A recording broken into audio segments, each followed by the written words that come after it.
Since ancient times, philosophers have asked, what is the nature of matter? Of what is the physical universe made?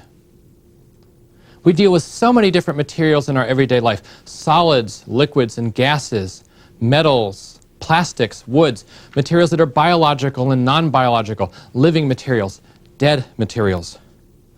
Does every different kind of material possess its own unique essence? Or is there a more fundamental kind of substance that makes up the matter around us? In Lecture 17, I want to tell you about one of the most profound discoveries of science, and that is that atoms are submicroscopic particles from which all objects are made. This lecture is divided into 3 parts. First, I'm going to tell you about the historical development of the atomic theory, which arose from a debate in Greek philosophy. Then we're going to examine 7 kinds of increasingly sophisticated evidence from the 18th, from the 19th, and the 20th centuries that led to observational evidence to prove the existence of atoms.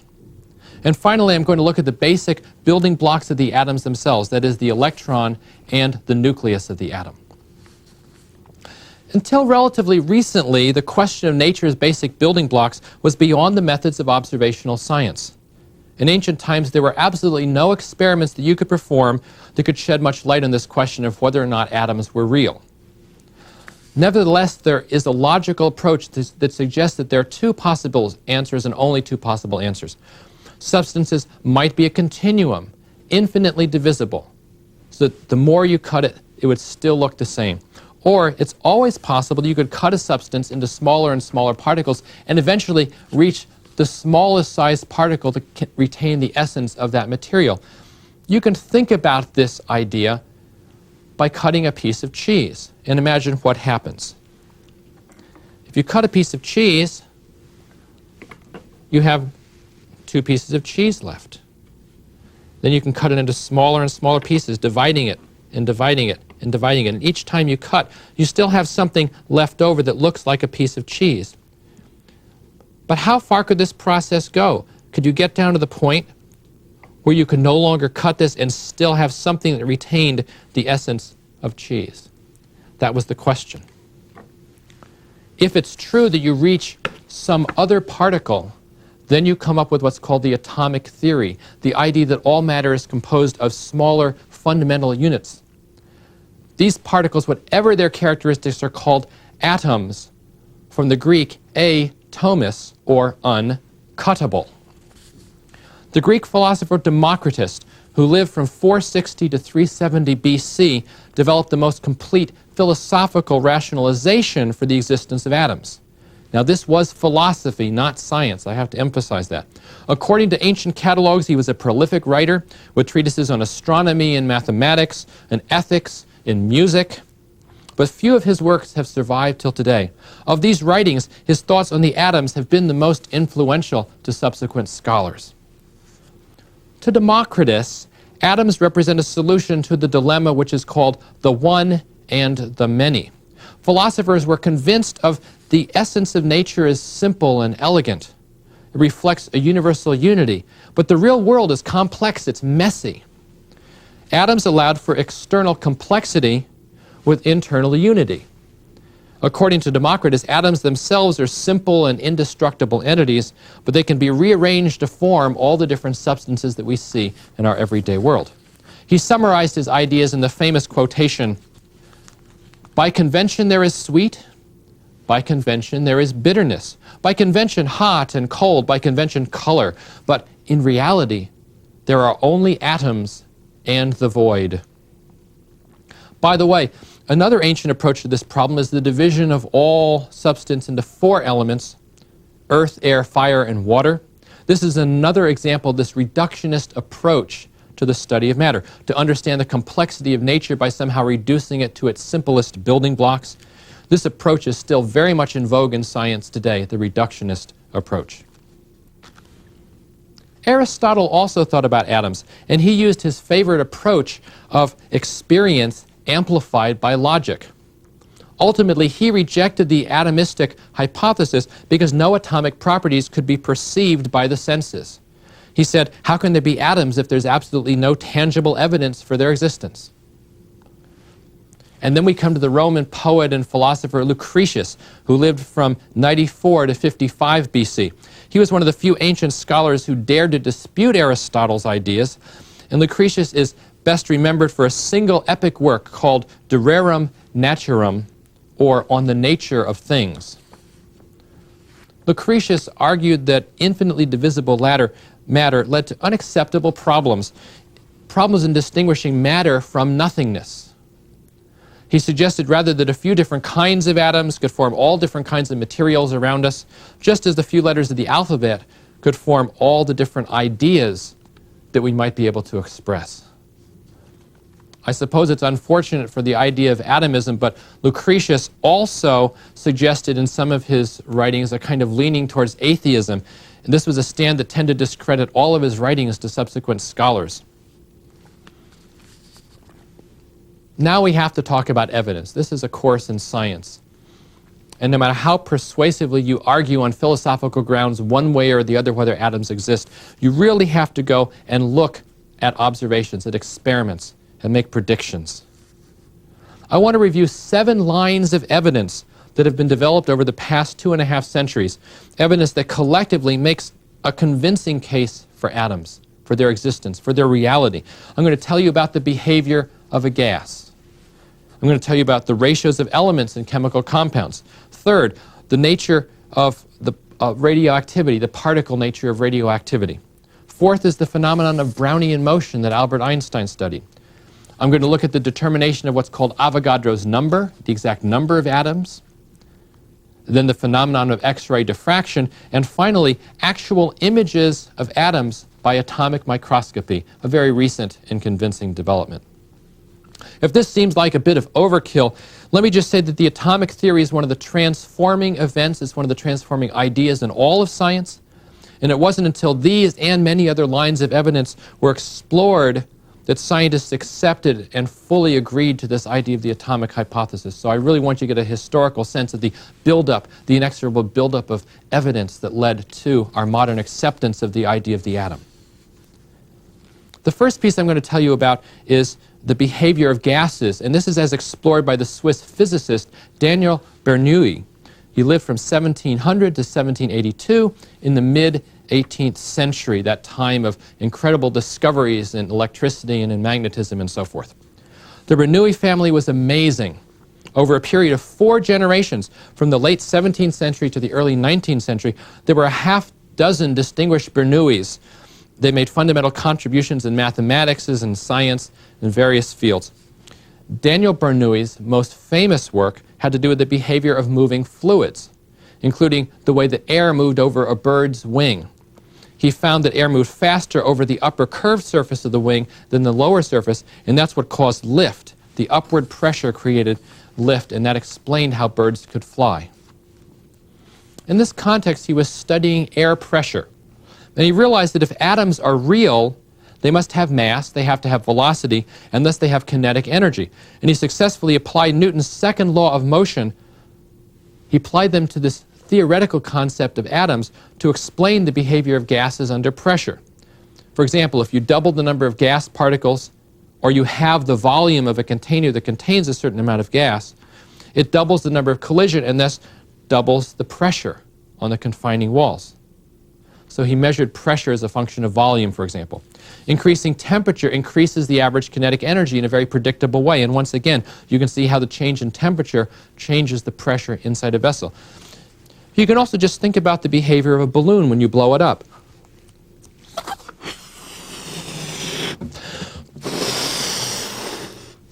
It's easy to imagine individual particles flying around inside the balloon, pushing outward on the surface of the balloon, even as the elastic of the balloon pushes inward on the particles, creating this balancing force. It's easier to think about that when you have the concept of atoms than if you have just some abstract continuum. That's the way Bernoulli thought about it.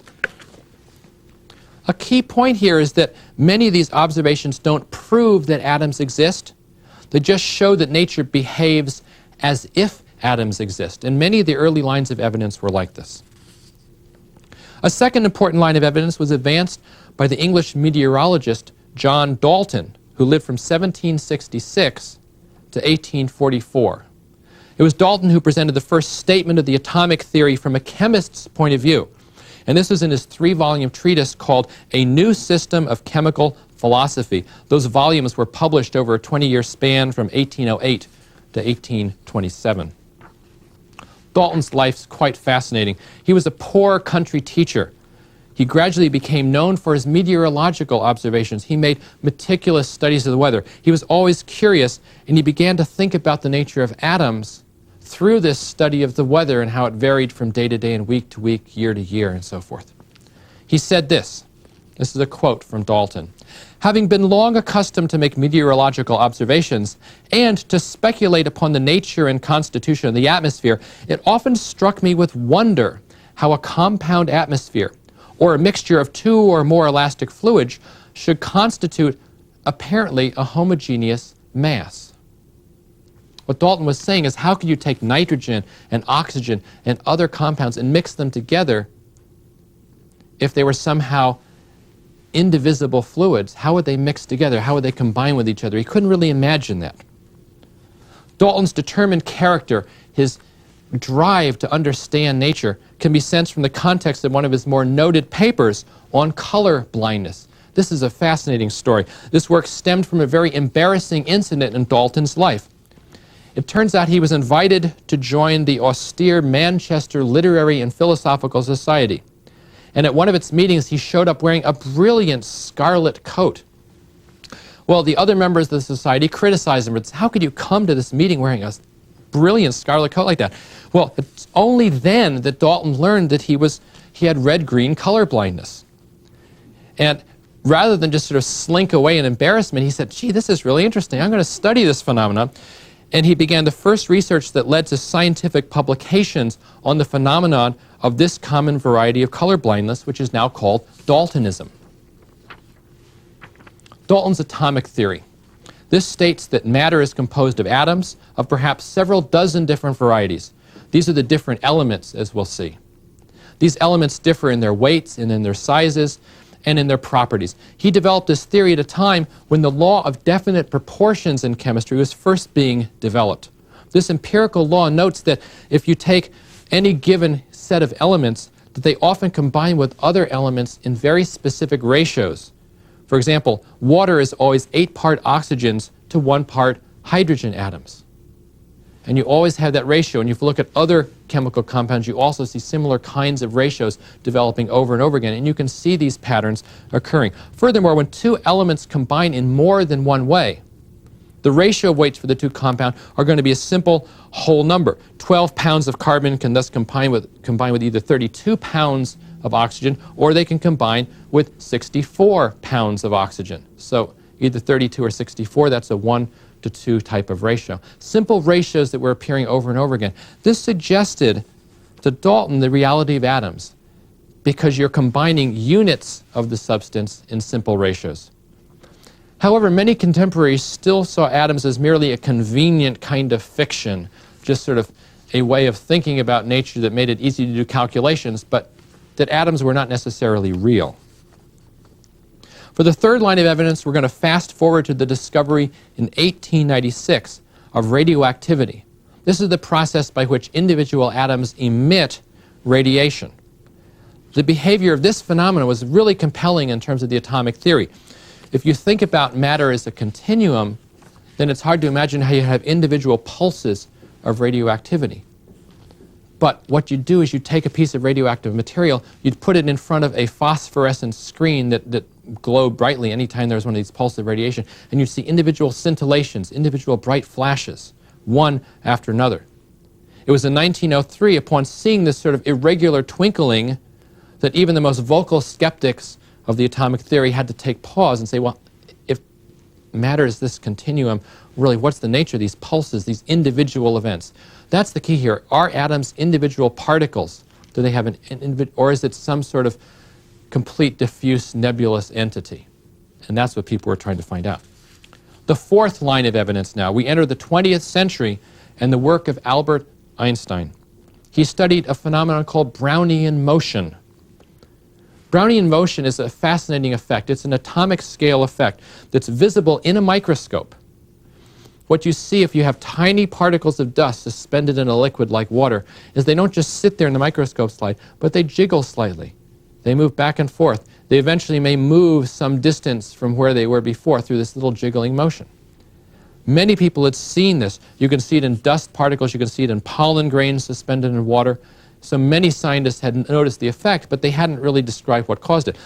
What Einstein did in 1905 is he demonstrated mathematically that such motions have to arise from a force. Nothing accelerates without a force. If you see something jiggling in your microscope slide, there has to be a force involved. And it turns out that that force was exactly what you'd expect from the randomness of collisions of atoms and molecules hitting the particle from different sides. At any one instant, you have slightly more atoms hitting it from one side than another. That would cause the particle to move around in a random sort of way, in this Brownian motion. It was this mathematical treatment, probably more than any other single piece of data, that convinced most scientists of the atom's reality. So think about it. Einstein, in addition to all the other things he did, was a principal player in convincing people that atoms were real. Also because Brownian motion was understandable from a classical point of view, that you could actually see the effect and calculate it based on Newton's laws, this work was probably Einstein's most widely read paper and widely appreciated paper in the early 20th century. It didn't involve all that abstract stuff like relativity and quantum mechanics. It was a real basic classic mechanics sort of paper. A fifth line of evidence. This comes from the simple geometrical fact that if atoms are real, then there must be a large but a finite number of them in any given volume of material. In a sense, you might even be able to count the number of atoms in that volume of material. And that number is called Avogadro's number. It's defined as the number of atoms in 1 mole of a substance. Now, a mole is 1 gram of hydrogen, because hydrogen is element 1, or it's 12 grams of carbon, which has a weight of 12, and so forth. So you have a number of grams that corresponds to the atomic weight of that particular element. How many atoms is contained in 1 mole? Well, there are all sorts of different ways of approaching this. Physicists try different ways. Chemists try different ways to determine this number. If atoms are real, then all these different approaches to determining Avogadro's number should come up with the same number. And indeed, by the early 20th century, estimates from studies of radioactivity, studies of Brownian motion, other methods all converged on the same number. It's about 6 times 10 to the 23rd atoms per mole. Now that is admittedly a huge number, but the fact that different approaches all converged on the same number was highly suggestive and very convincing. It's all very well to say that there are atoms. Indeed, it's all very well to say that there's a large number of atoms in an object. How much more convincing than to say that there are 6 times 10 to the 23rd atoms in a mole. And I can measure that, and you can measure that. That gave real credence to this idea of the atom. It also, by the way, gave some evidence to the size of atoms and the size of the distance between atoms. Reason number 6 to believe in atoms is X-ray crystallography. And I've told you a little bit about X-ray crystallography. This was developed in 1912, sometime after the discovery of X-rays, which are electromagnetic radiation that have wavelengths of about the size of atoms, about the size of the spacing between atoms. This phenomenon, which involves diffraction of X-rays off planes of atoms in the surface, provided a really convincing evidence to remaining skeptics, because the only way that you can get diffraction, the only way that you can get X-rays to bounce off in very specific directions and create these beautiful arrays of spots in an X-ray photograph, is if the atoms are real, if they have real spacing between them, if there are spaces, if there are actual hard points like spheres, and that the X-rays have to bounce and diffract off the planes of these atoms. Indeed, with X-ray crystallography, you not only could say, yes, atoms are real, but you could say something quantitative about the spacing between the planes of atoms, the way the atoms are arranged in space. And virtually all of the structure models, the crystal structure models you must have seen in books or perhaps in museums, where you see the arrangement of little balls and sticks which represent crystal structures, all those are determined by this property of X-ray diffraction. And finally, 7th line of evidence, we're almost there. If any skeptics remained at all, there's the astonishing evidence from a new kind of microscopy called atomic microscopy. In 1980, the first photograph of an individual atom was taken. This is at the University of Heidelberg in Germany. And now their studies of individual atoms are routine. They're undertaken all around the world. Atomic microscopes are found in many, many laboratories. I think it's safe, since we can actually image, we can actually see atoms and see their arrangement in a microscope. We have to think of them as being real. What we see, we believe. In the last part of this lecture, I want to turn to the physical structure of the atom and give you an introduction to this. This will also be the subject of the next couple of lectures. Atoms are real. We now know that. But are they the ultimate building block of matter? Dalton visualized atoms as tiny, hard spheres, just like individual billiard balls that pack together. Perhaps maybe like marbles of different sizes and weights. Yet, even as scientists were confirming the existence of the atomic theory, they discovered another layer of complexity below atoms. Atoms are made of still smaller particles still. Studies of electricity suggested there had to be some kind of electrical fluid, some kind of substance that moved from one place to another. Remember, that was Franklin's idea back in the 18th century, and that idea stuck. There needed to be something that you could transfer, an electrical fluid or electric material that carried charge that you could move, you could rub off a comb into your hair or vice versa. It was the British physicist Sir Joseph John Thomson, universally known as JJ, who spent much of his research career studying the phenomenon associated with electricity and magnetism.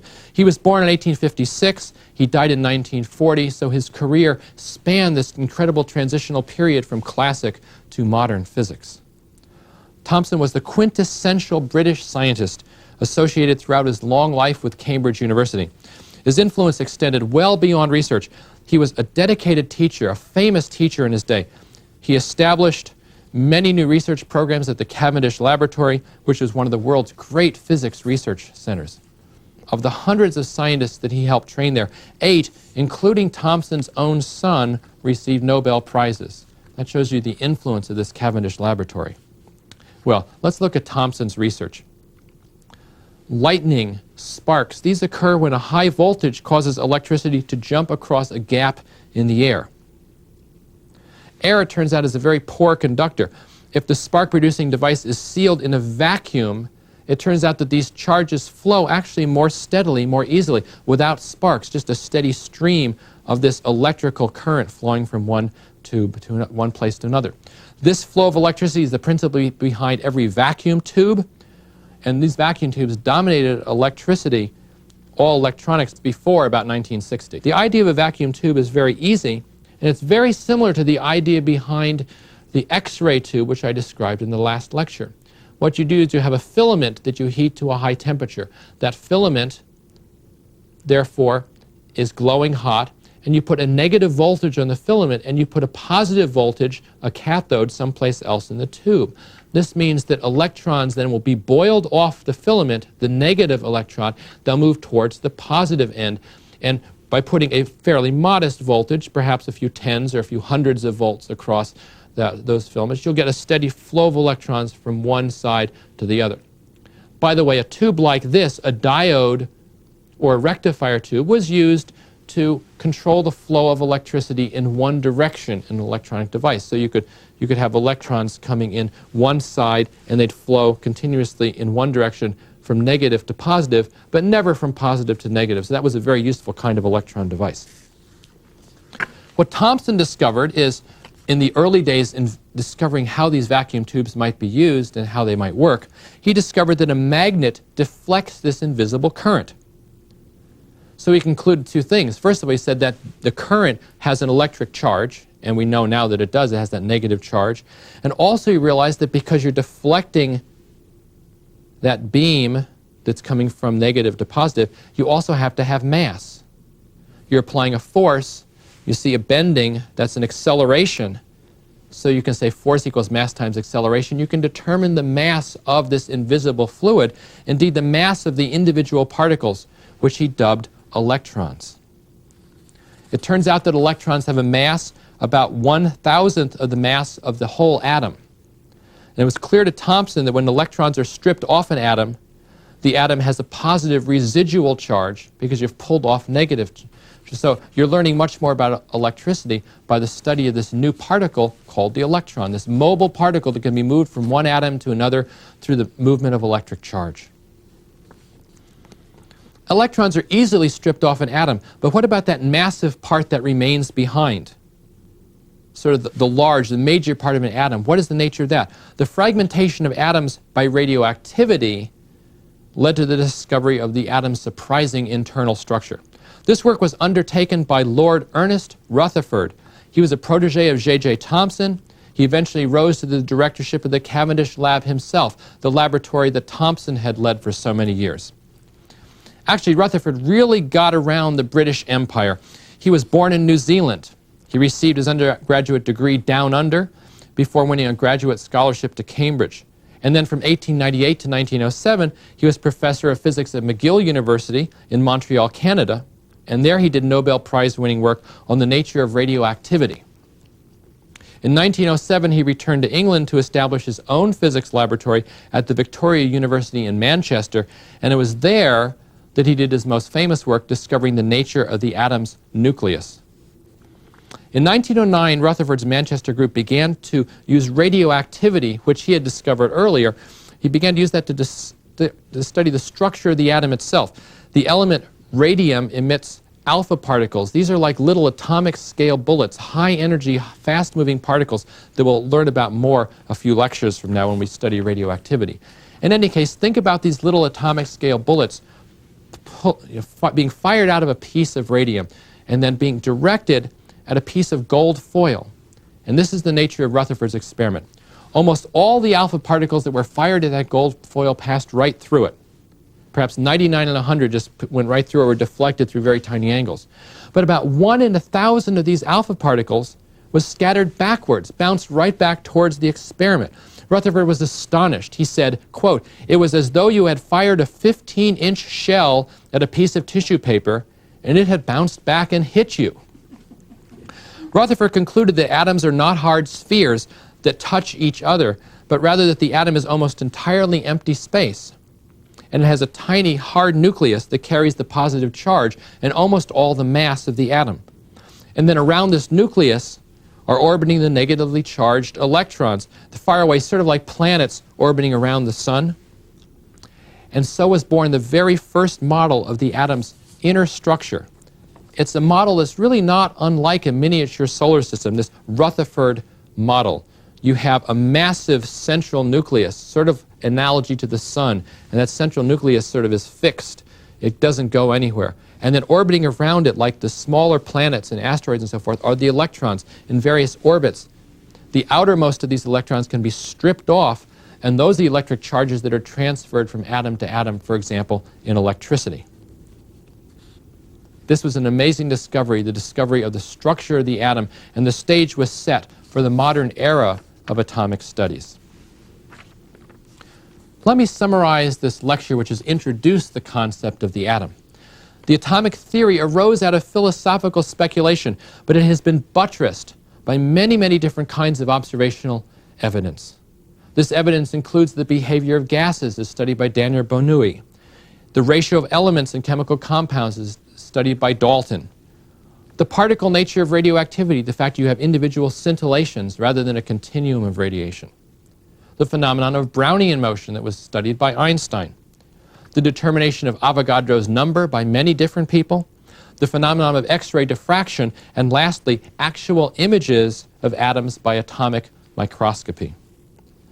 Subsequent studies by J.J. Thomson, by Ernest Rutherford, show that the atom itself is made of smaller particles, notably the nucleus, which is positively charged, and electrons, which orbit around the nucleus. Those are negatively charged. Great mysteries remained, however. What holds the atom together? How do atoms interact with light? And that's the subject of the next lecture.